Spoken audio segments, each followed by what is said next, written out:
Hello అందరికీ welcome back to lovely Chandu multi blogs. After long video పడుతున్న ఛానల్లో topic ఏంటి అని అంటే ఫ్లిప్కార్ట్. రెగ్యులర్గా నేనైతే మీషోనే యూజ్ చేస్తా. ప్రతి ప్రోడక్ట్ నేను ఏది తీసుకోవాలనుకున్నా కూడా మీషో నుంచే తీసుకుంటా. చాలామంది మీషో వేస్ట్, ప్రోడక్ట్ మంచిగా ఉండదు, క్వాలిటీ వైజ్ బాగుండదు అని అంటారు. కాకపోతే తక్కువ ప్రైస్లో మీషో నుంచే అనేది తీసుకుంటా.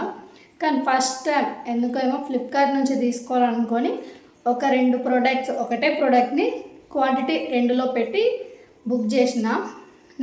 నేను పెట్టిన ఆర్డర్ ఏంటి అని అంటే అది మీకు స్క్రీన్ వీడియో పక్కన చూపిస్తా.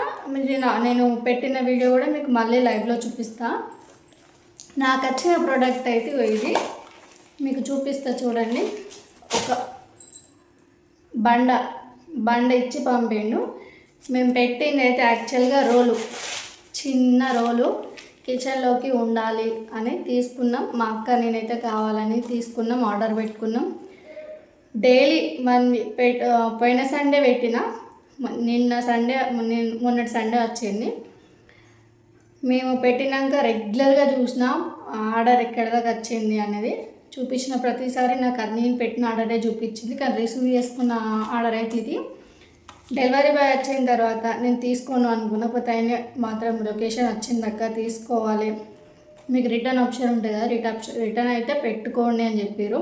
సో నేను తీసుకొని 400 అమౌంట్ అయితే కొట్టేసిన ఆన్లైన్లోనే. డైరెక్ట్ అమౌంట్ పే చేసిన తర్వాత ఇది ఓపెన్ చేసి చూస్తే నాకు ఒక రాయి పంపిండు వాడు. ఇప్పుడు దీన్ని ఏం చేయాలి? ఏం చేయరాదు. రిటర్న్ ఆప్షన్ పెడదామని చూస్తే అస్సలు రిటర్న్ తీసుకోవట్లేదు. అంత ప్రాసెస్ అంతా కంప్లీట్ అయిన తర్వాత రిటర్న్ తీసుకోవట్లేదు. కస్టమర్ నెంబర్ అయితే అక్కడ పెట్టలేదు. ఫ్లిప్కార్ట్లో ప్రతి ఆర్డర్ కింద చెక్ చేసిన ఎక్కడైనా కస్టమర్ నెంబర్ దొరుకుతుందని గూగుల్లో చేసిన, గూగుల్లో కూడా దొరకలేదు. హెల్ప్ అని ఉంటుంది కదా, హెల్ప్ నుంచి పోయి కూడా చేసిన. ఆఖరికైతే మాకైతే అమౌంట్ రిసీవ్ మా దగ్గరికి రాలేదు. మా అమౌంట్ మాకు ప్లస్ మా ప్రోడక్ట్ అయితే ఇది. నేను మీకు ఇప్పుడు చూసారు కదా, మేము ఏమైతే రిసీవ్ చేసుకున్నామని. మేము రోల్ పెడితే మాకు బండి అయితే పంపినవాడు. చూడండి, నేను ఏ ఫోన్లో బుక్ చేసినో మీకు అది కూడా చూపిస్తున్నాను. నేను ఇక్కడ ఫ్లిప్కార్ట్ అయితే ఓపెన్ చేశాను. 1కి 2 సార్లు రిటర్న్ ఉందా లేదా అని చూసుకొని రిటర్న్ ఆప్షన్ ఉంది అని తర్వాతనే నేను ఈ ప్రోడక్ట్ అయితే ఆర్డర్ పెట్టిన.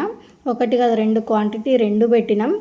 ఇంకా మళ్ళీ ఆర్డర్ పెట్టిన తర్వాత కూడా డైలీ మన ఆర్డర్ ఎక్కడి దాకా రిసీవ్ అయింది, ఎక్కడికి వస్తుంది, ఏ రోజు వస్తుంది, ఏ టైంకి వస్తుంది అనేది ప్రతిది కూడా రోజు చెక్ చేసిన. లాస్ట్కి అయితే వచ్చిన రోజు రిసీవ్ అయిన ఆర్డర్ ఇది చూసుకోండి. ఒకసారి మీకే అర్థమవుతుంది ఎంత చీట్ చేసిండు ఫ్లిప్కార్ట్ వాడు. నేను ఆర్డర్ చేసిన ప్రోడక్ట్ ఇది. ఒకసారి క్లియర్గా చూడండి మీరు కూడా. ఇక్కడ చూపించినప్పుడు అది ఎంత బాగుంది, నాకు పంపించినప్పుడు ఎట్లుందో మీరు చూడుర్రి. నేను పెట్టింది రోలు, నాకు అక్కడ పంపింది బండ. సో ఆన్లైన్లో ప్రతిసారి షాపింగ్ అంటే కుదరకపోవచ్చు. అందరూ అనుకోవచ్చు మరి ఆన్లైన్లో ఎందుకు వేసారు, బయట తీసుకోవచ్చు కదా అని. ప్రతిసారి మనం బయటికి వెళ్ళలేం కదా, ప్రతి వస్తువుకు తీసుకెళ్ళలేరు కదా ఎవరి ఇంట్లో వాళ్ళు.